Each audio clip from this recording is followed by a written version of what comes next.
Hello, everybody, and welcome to WDW Radio Live. Today is Wednesday, October 10th, 2012. I am Lou Mongello from WDW Radio, and I'm here to help you have the best Disney vacation experience possible with this live video newscast every Wednesday night at 7:30 p.m. Eastern, as well as my audio podcast, which you can find on iTunes, videos, trivia books, CDs, blog, events, and lots more. You can find it all over at WDW Radio. .com. All right, so before we get to the food, because clearly it is always all about the food, let's get to this week's Walt Disney World news. We're going to start off in the Disney theme parks with news about Test Track over in Epcot, because according to the Disney Parks blog, we now have an official opening date of December 6th. And if you're saying December 6th, I know there's something else happening that day. You're right. It's going to be a very, very busy and good day in Walt Disney World, because that's also the official opening day of the new Fantasyland. So we have Fantasyland opening up in the Magic Kingdom, Test Track reopening at Epcot. It's like Sophie's Choice, right? Choosing your favorite child. Where do you go first? Fortunately, of course, you can see Fantasyland in soft openings beginning November 19th. And if you are an annual pass holder, DVC member, or a D23 member, you can actually go and get Fantasyland previews beginning as early as November 3rd, the day before a cruise. Now, if you are an annual pass holder, they did have preview signups, which were originally scheduled for October 8th at noon Eastern. Those have been pushed back until October 15th. So if you haven't gotten in yet, you still do have time if you are an annual pass holder to get in. D23 members were able to sign up last Monday for previews, an Ariel or Belle preview starting November 3rd. I believe DVC previews are still there as well. If you are a D23 member, I believe they may be still taking waitlist opportunities. Visit the appropriate websites for if you're an annual pass holder, DVC, or D23 member. So speaking of new Fantasyland, the Disney Parks blog is going to do something again that was very, very popular first time, and they're going to repeat it again on October 15th at 2 p.m. So as long as you're hanging out on the Disney websites, hang out for a little while longer, because imagine you're Chris Beatty, who is the creative director on the new Fantasyland, is going to be there doing a live chat. Not like a video chat like this, but a live text chat. And he's going to answer your questions about the new Fantasyland. He's also going to talk about things like Be Our Guest, Under the Sea, Gaston's Tavern, Storybook Circus. And according to the Parks blog, they're going to share something new Fantasyland related that you've never seen before. So be sure and join them next Monday. It's going to be the final live chat before the official opening, again on December 6th. They said if you have any questions, go to the comments section on the Disney Parks blog. Start to submit them there. They'll have them prepped for Chris Beatty when that begins on October 15th at 2 o'clock p.m. So that's sort of the general news that's been happening in the parks this week. But I want to talk about something else that came sort of over the wire. You can see how old I am because I'm talking about things like over the wire. This week, which was not released by Disney, but is very much Disney Parks related, I think is very interesting as we start looking towards the future, both in places like Test Track, New Fantasyland, and beyond. Because not from Disney, but in documents filed by Disney with the FCC this week, Disney is seeking approval for a wristband for admission privileges to the Disney parks in California and in Anaheim. It's known as the Magic Band, and you can see in the video, here is a prototype sample of what this bracelet is going to be. It's going to have RFID tags inside, both high frequency and ultra high frequency. It's sort of the 2.4 gigahertz spectrum. It's designed to be disposable as well as waterproof, so if you're on Splash Mountain or if you're at the water parks. But I believe that Disney, like this one, is probably going to produce more permanent ones. So if you are an annual pass holder, DVC member, and what this is going to do is this is going to act as not only your Fast Pass Plus, as we've been seeing being tested in the parks recently, it's also going to be your admission ticket. I would also believe it's probably going to be things like your room key, right? I believe it's going to be something that is going to have additional uses and opportunities with it as well. So I would assume, and we don't know when this is going to be rolled out, assuming it's approved. We don't know when it's going to be rolled out, but we see that the infrastructure is in place, right? We see throughout the Magic Kingdom and even at the Epcot's turnstiles back in November, they were testing these RFID towers where you would walk by with a key card, because now your room keys or your FastPass Plus keys have RFID tags in them, you would swipe them, and that would give you admission to the FastPass return line.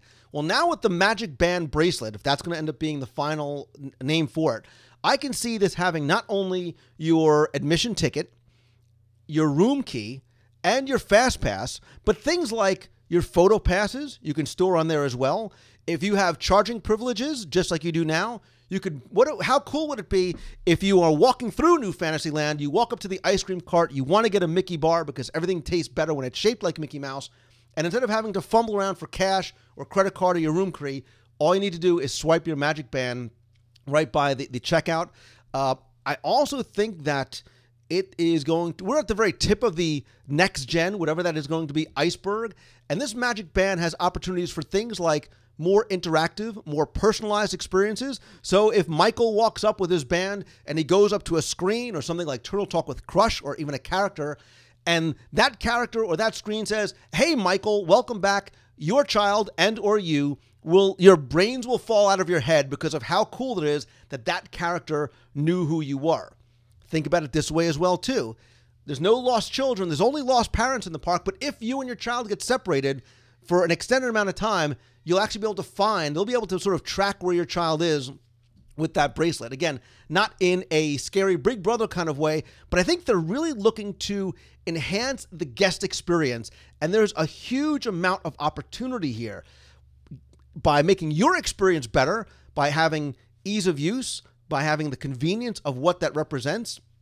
I would have to imagine, too, if you are an annual pass holder and you have this band, you can get a permanent band. How cool would it be if you could order one with your favorite character on it, your favorite park icon on it? When it's time to renew your pass, all you need to do is go online or use a mobile app to be able to renew your pass, which is right there on your arm. No, you don't have to worry anymore about having your keys with you. I think, too, what about things like, if you wanted to, again, this is all sort of voluntary, what if you were able to put in there allergies, medical conditions? So say if the unfortunate happens and you are unable to communicate with a medical professional, they're able to scan that band and see, oh, you have an allergy to penicillin, you have a pacemaker, you have whatever it might be. I think there's a lot of great opportunity here that we may or may not see coming down the road. I think people in the chat room are saying it is very cool. Again, too, we don't know officially from Disney what their plans are once this Magic Band is approved. I think at the very least, your key card, your room key, your photo pass, your fast pass will all be on there.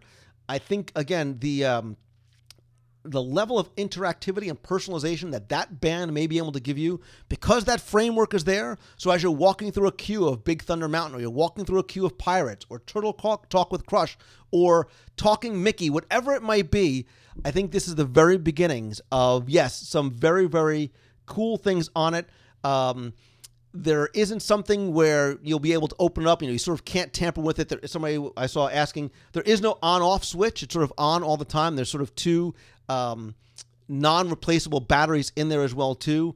But I like the idea, as an annual pass holder and as a local, of having that band. And then it's almost sort of, when you see other people with that band, too, hey, they're annual pass holders, too. It's very, very convenient. It could very well be fashionable. You never know.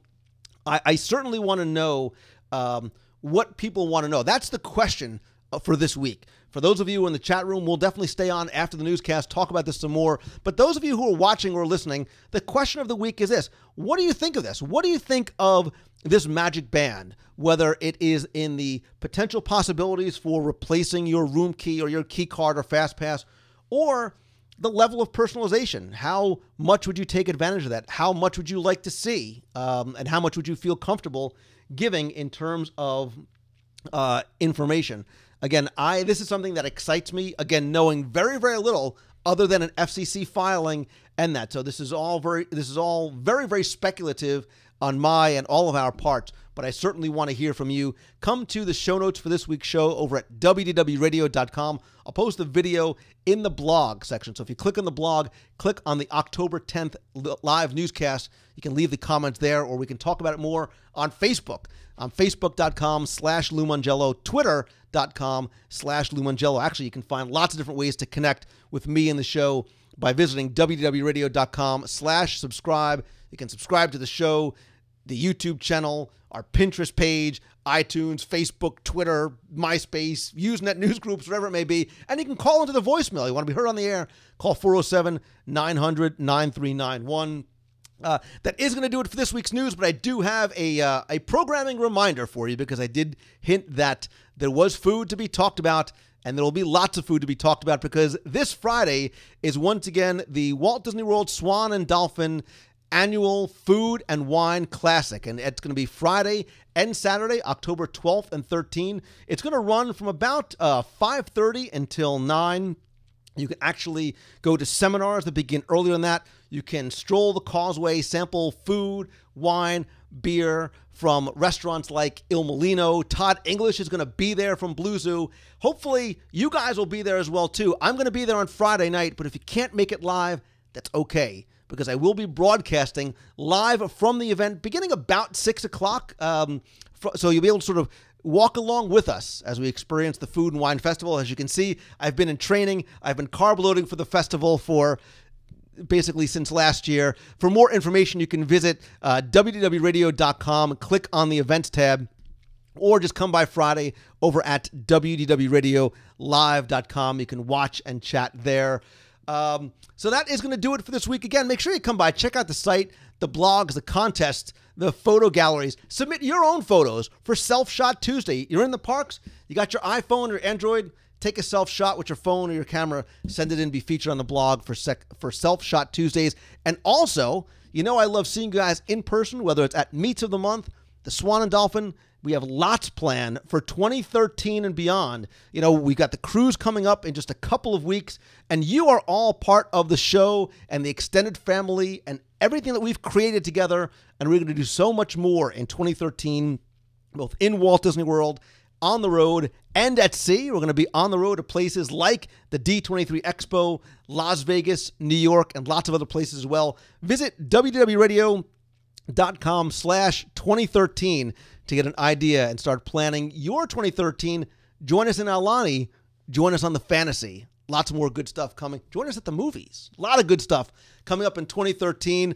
That is going to do it for this week's show. Thanks so much for taking the time and tuning in this and every week. Be sure and join us every Wednesday night at 7:30 p.m. Eastern over at WDW Radio Live. Subscribe to the show. Come by, rate and review the show over on iTunes. Very, very helpful. Very much appreciated. So until next week, I want to thank you all for taking the time and tuning in this and every week. I am Lou Mongello from WDWRadio.com. Have a great week, everybody. See ya.